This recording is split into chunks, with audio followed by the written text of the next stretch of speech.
Hello viewers, career এক্সেলে তোমাদের সবাইকে স্বাগত জানাই।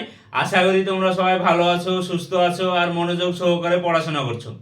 আজকে নিয়ে এসেছি ওয়্যারলেস অপারেটর কাট আপ সম্পর্কে।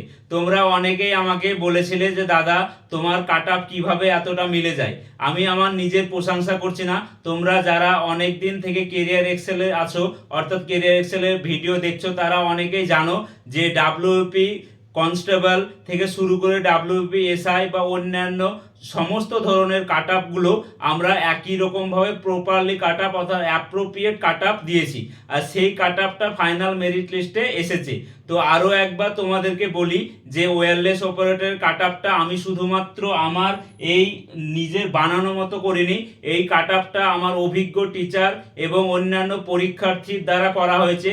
তো তোমরা যারা অনেকেই বিশ্বাস করনি তোমরা প্রিভিয়াস ভিডিওটা দেখতে পারো, ডাব্লিউবি কনস্টেবল, WBPSC বা অন্যান্য সমস্ত কাট আপ অ্যাপ্রোপ্রিয়েট ছিল। তো চলো শুরু করা যাক। তো ওয়্যারলেস অপারেটরের পরীক্ষাটা অনেক দিন আগেই হয়েছে। তোমরা অনেকে যারা জিজ্ঞেস করেছিলে যে ওয়্যারলেস অপারেটরের রেজাল্টটা, তো রেজাল্ট সম্পর্কে একটা কথা বলি যে রেজাল্টটা খুব শীঘ্রই আসবে। খুব শীঘ্রই বলতে জুনের ফার্স্ট উইক পর্যন্ত আমি তোমাদেরকে ম্যাক্সিমাম ডেট দিই, আর সেটাই হয়েছিল যেটা এসআই আমি বলেছিলাম। এসআই এর রেজাল্টটা খুব শীঘ্রই প্রকাশিত হবে। 20 তারিখ পর্যন্ত আমি ম্যাক্সিমাম ডেট দিয়েছিলাম এবং 13 তারিখে সেটা প্রকাশিত হয়েছে। অ্যাপ্রোপ্রিয়েট ডেটই ছিল সেটা। আর সেই ওয়্যারলেস অপারেটরটাও তোমাদেরকে বলি, ওয়্যারলেস অপারেটর রেজাল্টটাও জুন মাসে প্রকাশিত হবে, জুনের ফার্স্ট উইকে দেখে নিও।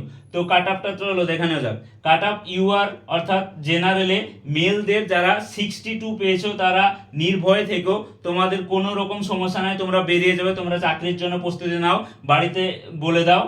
আর যারা ফিমেল ক্যাটাগরি এবং 55 পেয়েছো তাদের কোনো রকম অসুবিধা নেই, তোমরা খুশিতে থাকো, আনন্দ থাকো। আর ওবিসি এ যারা ওবিসি এ এবং মেল ক্যাটাগরি তাদের 55 এবং ফিমেলদের 45, এবং ওবিসি বি যদি মেলদের মধ্যে পড়ো তাহলে 60 যদি থাকে তাহলে কোনো সমস্যা নাই। আর যদি ফিমেল হয়ে যায় তাহলে 53, সেখানে এসসি যদি হও এবং মেল 53 এবং ফিমেল হলো তোমার 41 এবং এসটি হলো 42 মেলদের মধ্যে এবং ফিমেলদের হলো 32।